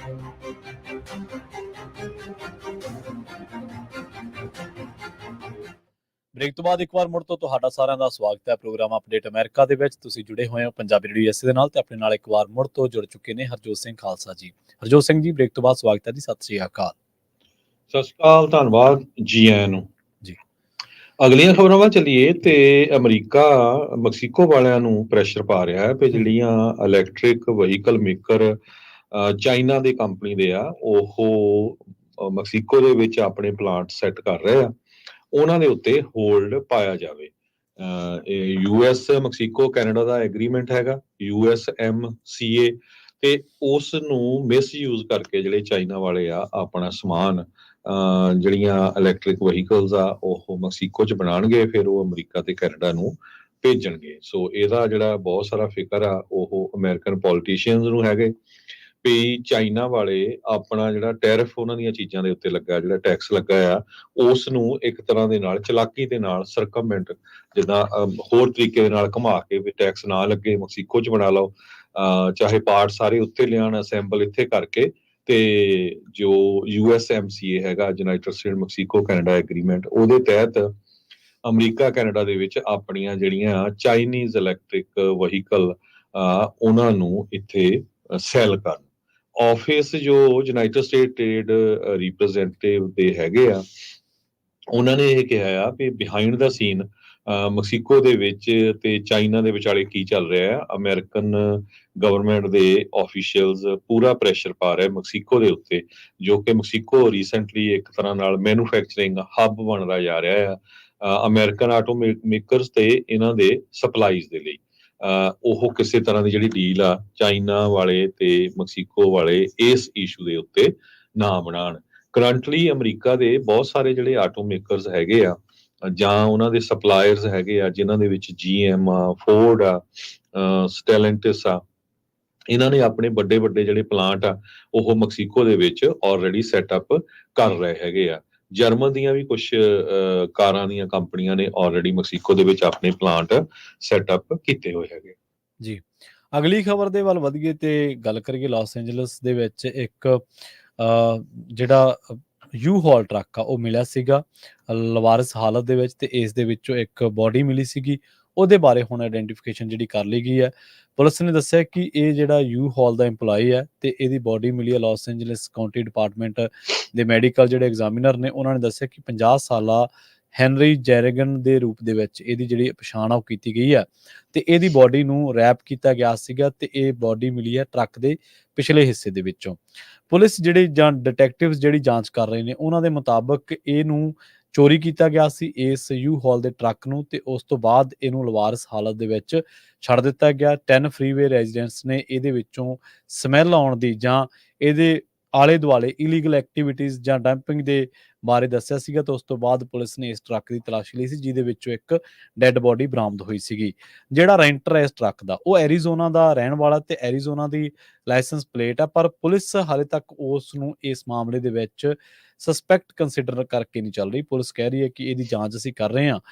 ਜੈਰੀਗਨ ਦੀ ਡੈਥ ਹੋਈ ਕਿਵੇਂ, ਜਾਂ ਉਹਨੂੰ ਕਿਸੇ ਨੇ ਕਤਲ ਕੀਤਾ, ਜਾਂ ਉਹਨੂੰ ਰੈਪ ਕਿਹਨੇ ਕੀਤਾ ਬੋਡੀ ਨੂੰ, ਇਹਦੇ ਬਾਰੇ ਵੀ ਪੁਲਿਸ ਜਿਹੜੀ ਆ ਉਹ ਜਾਂਚ ਕਰ ਰਹੀ ਹੈ। ਪਰ ਸਨਸਨੀ ਫੈਲ ਗਈ ਸੀ ਕਿ U-Haul ਦੇ ਵਿੱਚ U-Haul ਦੇ ਇੱਕ ਟਰੱਕ ਦੇ ਵਿੱਚ ਇੱਕ ਡੈੱਡ ਬੋਡੀ ਮਿਲੀ ਸੀ, ਤੇ ਉਹ ਹੁਣ U-Haul ਦਾ ਇੱਕ EMPLOYE ਦੱਸਿਆ ਗਿਆ ਜਿਹਦੀ ਡੈੱਡ ਬੋਡੀ ਮਿਲੀ ਹੈ, ਤੇ ਉਹਦੀ ਪਛਾਣ ਕੀਤੀ ਗਈ ਹੈ 50 ਸਾਲਾ ਹੈਨਰੀ ਜੈਰਗਨ ਦੇ ਰੂਪ ਦੇ ਵਿੱਚ। ਜੀ। ਅਗਲੀ ਖਬਰ ਵੱਲ ਚਲੀਏ। ਇਮੀਗ੍ਰੇਸ਼ਨ ਦਾ ਮੁੱਦਾ ਅਮਰੀਕਾ ਦੇ ਵਿੱਚ ਇਸ ਟਾਈਮ ਮੇਨ ਬਣਿਆ ਹੋਇਆ ਹੈ। 3 ਸਾਲਾਂ ਦੇ ਵਿੱਚ 7.5 ਮਿਲੀਅਨ ਇਲੀਗਲ ਇਮੀਗ੍ਰੈਂਟਸ ਦਾ ਬਾਰਡਰ ਕ੍ਰਾਸ ਕਰਕੇ ਅਮਰੀਕਾ 'ਚ ਆ ਜਾਣਾ, ਇਹ ਇੱਕ ਬਹੁਤ ਵੱਡਾ ਨੰਬਰ ਹੈਗਾ। ਹੁਣ ਉਹਨੂੰ ਦੇਖਦੇ ਹੋਏ ਬਹੁਤ ਸਾਰੇ ਜਿਹੜੇ ਡੈਮੋਕ੍ਰੇਟ ਕਾਂਗਰਸਮੈਨ ਜਾਂ ਸੈਨੇਟਰਸ ਆ, ਉਹ ਵੀ ਅਪਸੈਟ ਹੈਗੇ, ਖਾਸ ਕਰਕੇ ਜਿਨ੍ਹਾਂ ਦੀਆਂ ਇਲੈਕਸ਼ਨਾਂ ਹੁਣ ਨਵੰਬਰ ਦੇ ਵਿੱਚ ਹੋਣੀਆਂ ਆ, ਤੇ ਉਹਨਾਂ ਦੇ ਡਿਸਟ੍ਰਿਕਟ ਦੇ ਵਿੱਚ ਬਹੁਤ ਸਾਰੇ ਕੰਜ਼ਰਵੇਟਿਵ ਵੋਟਰਸ ਵੀ ਹੈਗੇ ਆ। ਜਿਹੜੇ ਵੋਟਰਸ ਆ ਉਹਨਾਂ ਦਾ ਓਪੀਨੀਅਨ ਵੀ ਇਮੀਗ੍ਰੇਸ਼ਨ ਤੇ ਡਿਪੋਰਟੇਸ਼ਨ ਦੇ ਮੁੱਦੇ ਦੇ ਉੱਤੇ ਬਹੁਤ ਕੁਝ ਚੇਂਜ ਹੋ ਰਿਹਾ ਆ।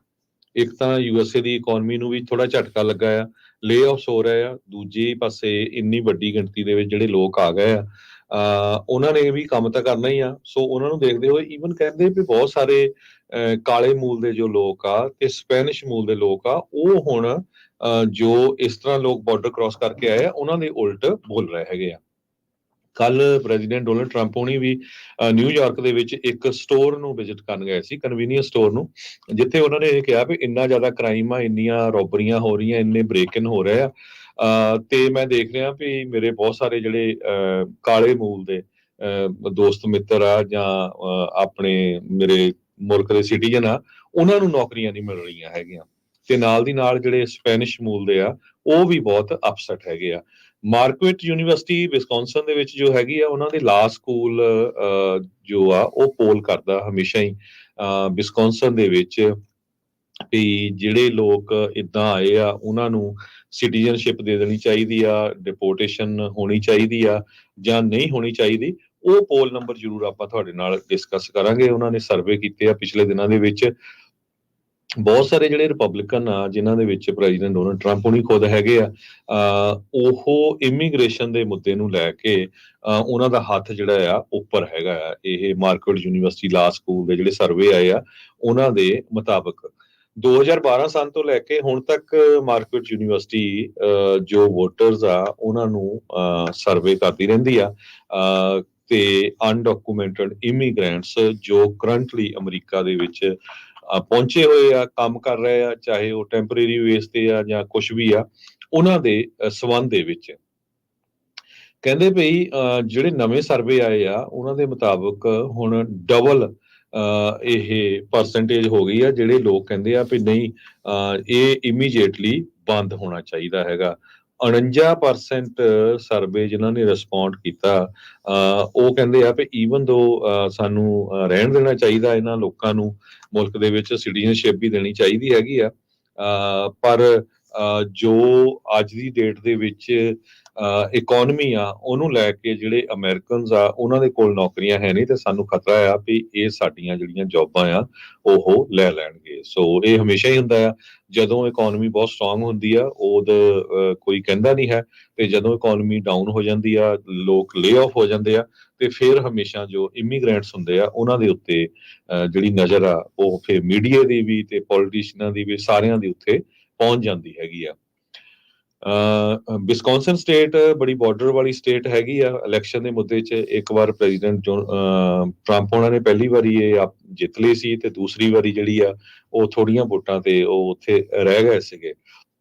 ਸੋ ਜਿਹੜੀਆਂ ਕੁਝ ਸਟੇਟਸ ਹੈਗੀਆਂ ਆ ਉਹਨਾਂ ਦੇ ਉੱਤੇ ਜੋ ਰਿਪਬਲਿਕਨਸ ਆ ਜਿਹੜੀਆਂ ਬਿਲਕੁਲ ਐਨ ਬਾਰਡਰ ਲਾਈਨ ਦੇ ਉੱਤੇ ਆ, ਉੱਥੇ ਪੂਰਾ ਜ਼ੋਰ ਦੇ ਨਾਲ ਕੰਮ ਕਰ ਰਹੇ ਆ, ਤੇ ਉਹਦੇ ਵਿੱਚ ਉਹ ਇਮੀਗ੍ਰੇਸ਼ਨ ਦਾ ਮੁੱਦਾ ਜਿਹੜਾ ਮੇਨ ਲੈ ਕੇ ਆ ਰਹੇ ਹੈਗੇ ਆ। ਤੇ ਕਹਿੰਦੇ ਵੀ ਇਹ ਜਿਹੜੀ ਨਿਊਜ਼ ਆ ਉਹ ਡੈਮੋਕ੍ਰੇਟਸ ਲਈ ਬੜੀ ਗੁੱਡ ਨਹੀਂ ਹੈਗੀ, ਕਿਉਂਕਿ ਇਹ ਇੱਕ ਬਹੁਤ ਵੱਡੀ ਜਿਹੜੀ ਪ੍ਰੋਬਲਮ ਆ ਬਣਦੀ ਜਾ ਰਹੀ ਆ, ਇਮੀਗ੍ਰੇਸ਼ਨ ਤੇ ਦੂਸਰਾ ਜਿਹੜੀ ਆ ਇਨਫਲੇਸ਼ਨ। ਇੰਨੀ ਜ਼ਿਆਦਾ ਮਹਿੰਗਾਈ ਹੋਈ ਆ, ਉਹਦੇ ਨਾਲ ਲੋਕ ਇੱਕ ਬਹੁਤ ਜ਼ਿਆਦਾ ਜਿਹੜੇ ਅਪਸੈਟ ਹੈਗੇ ਆ। 28% ਇਸ ਸਰਵੇ ਦੇ ਵਿੱਚ ਜਿਹੜੇ ਲੋਕ ਆ ਉਹ ਇਹ ਕਹਿ ਰਹੇ ਵੀ ਇਮੀਗ੍ਰੇਸ਼ਨ ਇੱਕ ਟੌਪ ਦਾ ਚੈਲੰਜ ਹੈਗਾ ਆ ਜੋ ਇਸ ਵਕਤ ਸਾਡੇ ਮੁਲਕ ਨੂੰ ਫੇਸ ਕਰ ਰਿਹਾ ਹੈਗਾ। 28% ਇਸ ਸਰਵੇ ਦੇ ਵਿੱਚੋਂ। ਸੋ ਇਹ 8% ਪਿਛਲੇ ਮਹੀਨੇ ਨਾਲੋਂ ਵਧਿਆ ਹੈਗਾ। ਸੋ ਇੱਥੋਂ ਤੁਸੀਂ ਅੰਦਾਜ਼ਾ ਲਾ ਸਕਦੇ ਹੋ ਵੀ ਹੌਲੀ ਹੌਲੀ ਇਹ ਜਿਹੜਾ ਮੁੱਦਾ ਆ ਇਹ ਮੈਨੂੰ ਲੱਗਦਾ ਵੀ ਨਵੰਬਰ ਮਹੀਨੇ ਤੱਕ ਬਹੁਤ ਹੌਟ ਬਣ ਜਾਊਗਾ।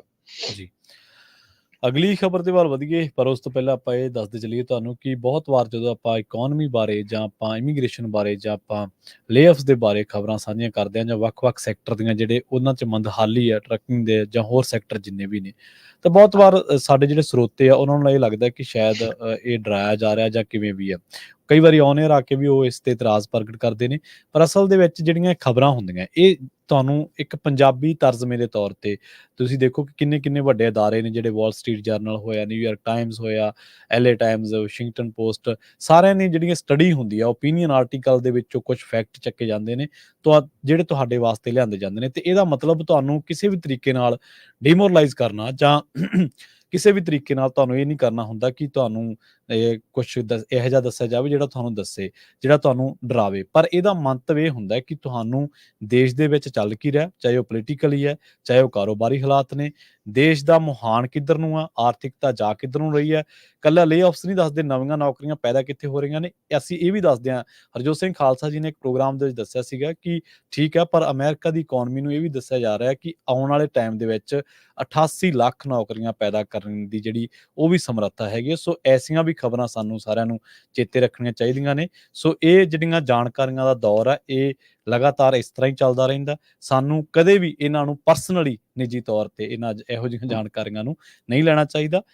ਜਿਹੜੇ ਨਾਗਰਿਕ ਹੁੰਦੇ ਨੇ ਕਿਸੇ ਵੀ ਮੁਲਕ ਦੇ, ਉਹਨਾਂ ਦੀ ਜਿਹੜੀ ਜ਼ਿੰਦਗੀ ਹੈ ਉਹ ਕਿੱਧਰ ਨੂੰ ਜਾਊਗੀ, ਕਿਹੜਾ ਮੁਹਾਨ ਲਊਗੀ, ਉਹ ਕਮਾਈ ਕਰਨਗੇ ਜਾਂ ਉਹਨਾਂ ਦੇ ਜੇਬਾਂ ਦੇ ਵਿੱਚੋਂ ਪੈਸਾ ਜਾਊਗਾ, ਇਹ ਦੇਸ਼ ਦੀ ਪਾਲਿਸੀਜ਼ ਤੇ ਦੇਸ਼ ਦੀ ਆਰਥਿਕਤਾ ਤੇ ਬਹੁਤ ਜ਼ਿਆਦਾ ਡਿਪੈਂਡ ਕਰਦਾ ਹੈ। ਬ੍ਰਾਜ਼ੀਲ ਦੀ ਗੱਲ ਕਰਾਂਗੇ। ਬ੍ਰਾਜ਼ੀਲ ਦੇ ਵਿੱਚ ਇੱਕ ਅਨੋਖੀ ਤਰ੍ਹਾਂ ਦੀ ਘਟਨਾ ਵਾਪਰੀ ਹੈ। ਇੱਕ ਬੀਬੀ ਆਪਣੇ ਮਰੇ ਹੋਏ ਰਿਸ਼ਤੇਦਾਰ ਨੂੰ ਬੈਂਕ ਦੇ ਵਿੱਚੋਂ ਕਰਜ਼ਾ ਲੈਣ ਦੇ ਲਈ ਉਹਦੀ ਡੈੱਡ ਬੋਡੀ ਚੱਕ ਲਈ ਤੇ ਉਹਨੂੰ ਜ਼ਬਰਦਸਤੀ ਕਹਿ ਰਹੀ ਸੀ ਤੂੰ ਦਸਤਖਤ ਕਰ। ਇੱਕ ਔਰਤ ਨੇ ਕਰਜ਼ਾ ਲੈਣ ਦੇ ਲਈ ਦਸਤਖਤ ਕਰਵਾਉਣ ਵਾਸਤੇ ਬੈਂਕ ਦੇ ਵਿੱਚ ਵੀਲ ਚੇਅਰ ਤੇ ਆਪਣੇ ਰਿਸ਼ਤੇਦਾਰ ਦੀ ਲਾਸ਼ ਲੈ ਕੇ ਆਈ। ਸੀਸੀਟੀਵੀ ਕੈਮਰੇ ਦੀ ਵੀਡੀਓ ਦੇ ਵਿੱਚ ਦੇਖਿਆ ਜਾ ਰਿਹਾ ਕਿ ਐਰਿਕਾ ਵਿਊਰਾ ਨਿਨੋਇਸ ਜਿਹੜੀ ਕਿ ਬੀਬੀ ਹੈ, ਉਹਨੇ 68 ਸਾਲਾ ਇੱਕ ਮਰੇ ਵਿਅਕਤੀ ਨੂੰ ਵੀਲ ਚੇਅਰ ਤੇ ਬੈਂਕ ਦੇ ਵਿੱਚ ਲਿਆਈ ਤਾਂ ਜੋ ਉਹ ਕਰਜ਼ੇ ਦੇ ਕਾਗਜ਼ਾਂ ਤੇ ਦਸਤਖਤ ਕਰ ਸਕੇ। ਸੋਸ਼ਲ ਮੀਡੀਆ ਤੇ ਵੀਡੀਓ ਵਾਇਰਲ ਹੋਈ। ਉਸ ਤੋਂ ਬਾਅਦ ਉਸ ਔਰਤ ਨੂੰ ਗ੍ਰਿਫਤਾਰ ਕਰ ਲਿਆ ਗਿਆ। ਰੀਓ ਡੀ ਜਨੇਰੀਓ ਬੈਂਕ ਦੇ ਕਰਮਚਾਰੀਆਂ ਨੇ ਐਮਰਜੈਂਸੀ ਸੇਵਾਵਾਂ ਨੂੰ ਉਦੋਂ ਸੱਦ ਲਿਆ ਜਦੋਂ ਉਹਨਾਂ ਨੂੰ ਇਸ ਔਰਤ ਤੇ ਸ਼ੱਕ ਹੋ ਗਿਆ। ਵਿਅਕਤੀ ਦੀ ਮੌਤ ਕਿਵੇਂ ਹੋਈ, ਕਦੋਂ ਹੋਈ, ਇਸ ਦੇ ਬਾਰੇ ਜਾਂਚ ਕੀਤੀ ਜਾ ਰਹੀ ਹੈ। ਇਹ ਔਰਤ ਵੀਡੀਓ ਦੇ ਵਿੱਚ ਵਾਰ-ਵਾਰ ਮਰੇ ਹੋਏ ਬੰਦੇ ਦੇ ਹੱਥ ਦੇ ਵਿੱਚ ਪੈਨ ਫੜਾ ਰਹੀ ਸੀ ਤੇ ਉਸ ਨੂੰ ਦਸਤਖਤ ਕਰਨ ਦੇ ਲਈ ਕਹਿ ਰਹੀ ਸੀ। ਉਹ ਵਾਰ-ਵਾਰ ਕਹਿ ਰਹੀ ਸੀ, ਅੰਕਲ ਜੀ ਤੁਸੀਂ ਸੁਣੋ, ਤੁਸੀਂ ਦਸਤਖਤ ਕਰਨੇ ਆ। ਫਿਰ ਜੇ ਤੁਸੀਂ ਉਹ ਕਹਿੰਦੇ ਸੀਗੇ ਕਿ ਦਸਤਖਤ ਠੀਕ ਕਰੋ, ਤੁਸੀਂ ਠੀਕ ਨਹੀਂ ਤਾਂ ਮੈਂ ਤੁਹਾਨੂੰ ਹਸਪਤਾਲ ਲੈ ਜਾਊਂਗੀ। ਮਤਲਬ ਉਹ ਪ੍ਰਟੈਂਡ ਕਰ ਰਹੀ ਸੀ ਕਿ ਇਹ ਬੰਦਾ ਜਿਉਂਦਾ ਪਰ ਮੇਰੀ ਗੱਲ ਨਹੀਂ ਸੁਣ ਸਕਦਾ ਜਾਂ ਨਹੀਂ ਸੁਣਨ ਦੇ ਵਿੱਚ ਇਹ ਸਮਰੱਥ ਹੈ। ਬੈਂਕ ਸਟਾਫ ਨੂੰ ਸ਼ੱਕ ਹੋ ਗਿਆ। ਉਹਨਾਂ ਨੇ ਪੁਲਿਸ ਸੱਦੀ। ਉਸ ਨੂੰ ਧੋਖਾਧੜੀ ਦੇ ਦੋਸ਼ ਦੇ ਵਿੱਚ ਗ੍ਰਿਫਤਾਰ ਕਰ ਲਿਆ ਗਿਆ। ਮੌਕੇ ਤੇ ਹੀ ਲਾਸ਼ ਨੂੰ ਮੁਰਦਾ ਘਰ ਦੇ ਵਿੱਚ ਲਿਜਾਇਆ ਗਿਆ। ਔਰਤ ਦਾ ਵਕੀਲ ਕਹਿੰਦਾ ਅਦਾਲਤ ਦੇ ਵਿੱਚ ਜਾ ਕੇ, ਜਾਂ ਜਦੋਂ ਪੁਲਿਸ ਨੇ ਇਹਦਾ ਜਿਹੜਾ ਅਦਾਲਤੀ ਦਸਤਾਵੇਜ਼ ਸ਼ੁਰੂ ਕੀਤੇ, ਉਹ ਕਹਿੰਦੇ ਜੀ ਇਹਦੀ ਬੈਂਕ ਦੇ ਵਿੱਚ ਇਹਨੂੰ ਲਿਆਂਦਾ ਗਿਆ ਸੀਗਾ, ਉੱਥੇ ਦੀ ਮੌਤ ਹੋ ਗਈ। ਪਰ ਪੁਲਿਸ ਕਹਿੰਦੀ ਇਦਾਂ ਨਹੀਂ ਕਿਸੇ ਦੇ ਬਾਰੇ ਕਲੇਮ ਕੀਤਾ ਜਾ ਸਕਦਾ ਕਿ ਉਹ ਬੈਂਕ ਦੇ ਵਿੱਚ ਆਇਆ ਤੇ ਉਹ ਮੌਤ ਹੋ ਗਈ। ਤੇ ਜੇਕਰ ਮੌਤ ਹੋ ਗਈ ਤਾਂ ਉਹਨੂੰ ਪਹਿਲਾਂ ਤਾਂ ਮੈਡੀਕਲ ਟ੍ਰੀਟਮੈਂਟ ਉਹਦਾ ਹੋਣਾ ਚਾਹੀਦਾ। ਇਹ ਥੋੜ੍ਹਾ ਹੋਣਾ ਚਾਹੀਦਾ ਸੀਗਾ ਕਿ ਉਹਦੇ ਕਰਜ਼ੇ ਦੇ ਜਿਹੜੇ ਦਸਤਖਤ ਕਰਨੇ ਸੀ ਕਰਜ਼ੇ ਦੇ ਡਾਕੂਮੈਂਟਸ ਦੇ ਉੱਪਰ। ਤਾਂ ਜਦੋਂ ਫੋਰੈਂਸਿਕ ਜਾਂਚ ਕੀਤੀ ਗਈ, ਵਿਸਲੇਸ਼ਣ ਕੀਤਾ ਗਿਆ, ਪਤਾ ਲੱਗਾ ਕਿ ਉਹਦੀ ਮੌਤ ਬਹੁਤ ਪਹਿਲਾਂ ਹੋਈ ਸੀ। ਸੋ ਇਸ ਤਰੀਕੇ ਨਾਲ ਇਹ ਬੀਬੀ ਜਿਹੜੀ ਐਰਿਕਾ ਵਿਊਰਾ ਨੂਨੇਸ ਹੈ, ਇਹ 68 ਸਾਲਾ ਬੰਦੇ ਦੀ ਡੈੱਡ ਬੋਡੀ ਨੂੰ ਲਿਆ ਕੇ ਕਰਜ਼ਾ ਲੈਣ ਦੀ ਐਪਲੀਕੇਸ਼ਨ ਤੇ ਉਹਦੇ ਜ਼ਬਰਦਸਤੀ ਸਾਈਨ ਕਰਾ ਰਹੀ ਸੀ, ਪਰ ਫੜੀ ਗਈ।